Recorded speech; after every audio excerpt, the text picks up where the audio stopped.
Well, that was dreadful. Moldova nil, Italy 2.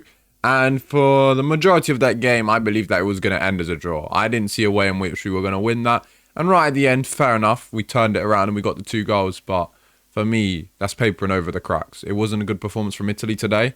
I thought there's a lot of stuff that we need to work on. I wasn't impressed. Granted, it was a different lineup. We're going to dive into it all. So make sure you subscribe to the channel as well if you haven't already, boys. Like the video, share it to some friends. Let me know in the comment section what you thought about the game. But yeah, not a great performance. And, I mean, look, had we drawn this game, it wouldn't have changed anything. Because we're going to finish second. There's 0% chance that we are going to finish first. 0% chance. We're going to look at the table after, but even if we beat Norway, we're going to be tied on points and we're going to be like minus 13 behind them on goal difference. I don't even know what it is. It's minus double digits. It's minus something rough, something impossible to overcome unless Norway want to score X amount of own goals. Like you against your friend back in the day on FIFA, you know, be like, to make it fair, I'll score 5 own goals at the start because I know I'm better than you. It's like something like that. You know, to make it fair, Norway will score 7 own goals at the start. But yeah, man, I mean, look. Moldova are dead. They're not a good team. We dominated the whole game. 77% ball possession.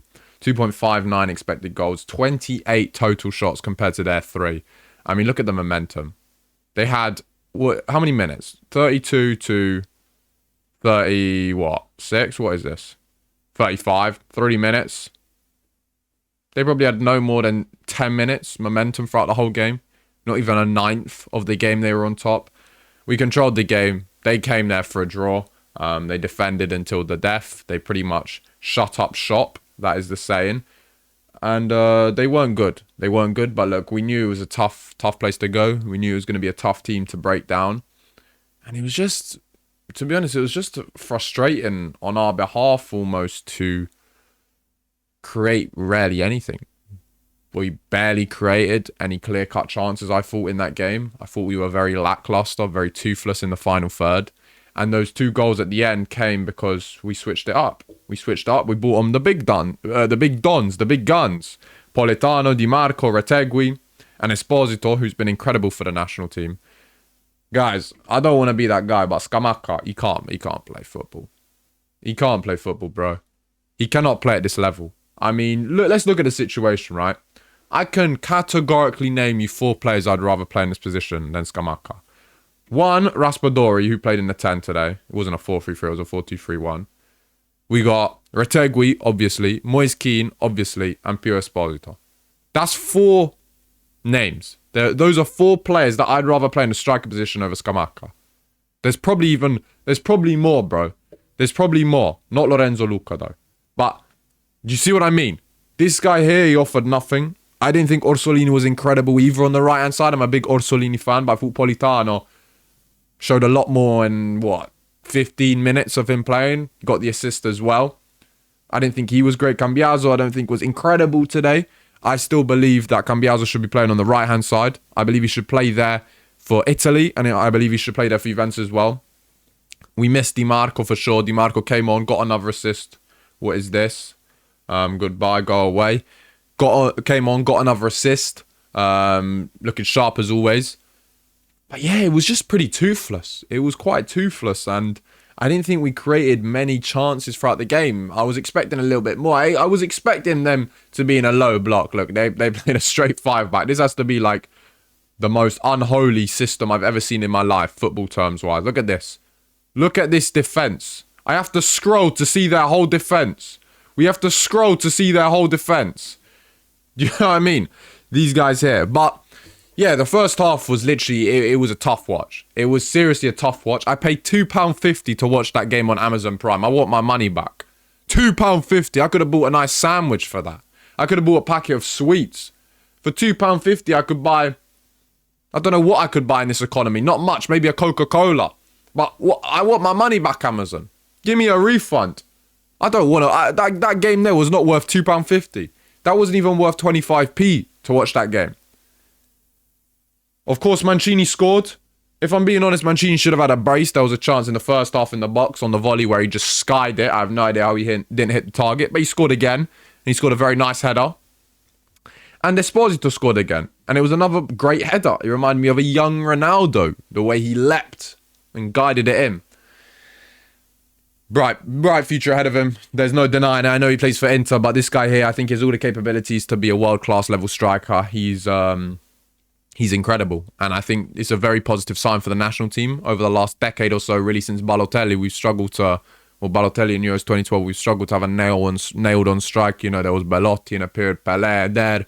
Then after that, we had Immobile, of course. By Immobile, we can rely on. I feel like Esposito, he's only 20. He's got a very bright future ahead of him, and he has all the capabilities to go right to the very top. Took his header really well. We scored 2 headers. We're like Arsenal, scoring from set pieces, but we only score headers, bro. And against Norway with their 6'7" defenders, not sure how that game plan's going to go. But overall, really boring game, really spineless, really toothless, I thought. But we did get the 3 points. If I'm being honest, it changes nothing. Even if we had drawn this game, well, who cares? Seriously, who cares? Because we can't finish first. The only thing is the momentum going into the playoffs. Let's be real.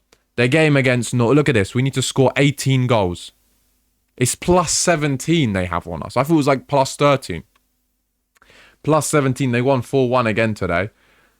Moldova are dead last as well. Those guys are dead. But look, for me, the game against Norway is important because it sort of will tell me where we're at going into the playoffs. Sort of the level at which we're playing at, the level at which we're operating at. Because Norway, they're no mugs. They're a strong team. They're a very strong team. I think they're going to be a little bit of a dark horse in the World Cup next year. So if we can get a result against Norway, if we can beat Norway, obviously it won't change anything for us, unfortunately, going straight into the World Cup because it's impossible. But it will give us momentum going into the playoffs to let the other teams know, whoever we're facing, look, we're no mugs, we're a serious side. And it will give us the confidence as well to perform at a high level and hopefully qualify for the World Cup. But if I'm being honest, this needs change and this whole system needs change. And how can we have we could hypothetically have 21 points, okay, winning 7 from 8 and not qualify automatically. It's bad. It's bad from UEFA in the way in which, and FIFA in the way in which they design this model. It's flawed. It's not good enough. But look, overall today, very boring game, but we got the 3 points. Norway's going to be tough. Do I see us winning against Norway? To be honest, no. With the form they're in. But again, they're not playing for anything. They know they're qualified. But playing the way we did today, I don't think we'll beat Norway. I honestly don't think we'll beat Norway. But it will be interesting to sort of see where we're at. If we can conjure up something. If we can cook up something. In terms of the future for the national team with Gattuso. Look, I think Gattuso's done a good job taking over from Spalletti. Spalletti was... he didn't have the best run for Italy. We sort of left us in a bit of a state. But look, Gattuso, he steadied the ship. I think the players are playing with motivation. They're playing with discipline, which is good. But overall, bro, the level of football is still quite low, especially today. I wasn't impressed at all. But who knows, man? Who knows? It's sort of a situation where we just need to do everything possible to qualify for this World Cup. I've said this before and I'll say it again, man. If Italy don't make it for the 3rd time in a row, it'll be a natural disaster. A natural disaster, bro. Like a hurricane, like an earthquake. It will be a natural disaster for the country of Italy. It will be a national problem. Do you see what I mean? I think the whole country will have to take days off work. Monday off for everyone. It will be one of those days where we have to remember the death of Italian football. So the whole country will have to mourn on a Monday if it doesn't happen. It's not possible. Something like that. It will be the most embarrassing thing in football history, I have to say. I have to admit. We know we're the 2nd best footballing nation of all time, but it is not a world in which we can't make the third World Cup in a row. It's not a world. It doesn't exist. So the guys really need to focus. They really need to lock in. They really need to leave everything on the pitch. And it'll be interesting to see who we face in the playoffs. There's some decent little teams. I believe Turkey could be in there. They're a good side. Of course, like last time, North Macedonia. Hopefully not. Sweden, I believe, are in there. Potentially Ireland. I'm not too sure. We need to check. I'm sure I don't know when they'll announce it all.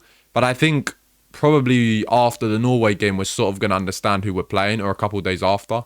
I still don't get it because I think Nations League is included in the form. I think there's so many different things that go into it. I don't think it's just group placement in the qualifying rounds, which is pretty confusing. But at the end of the day, we'll see who we play.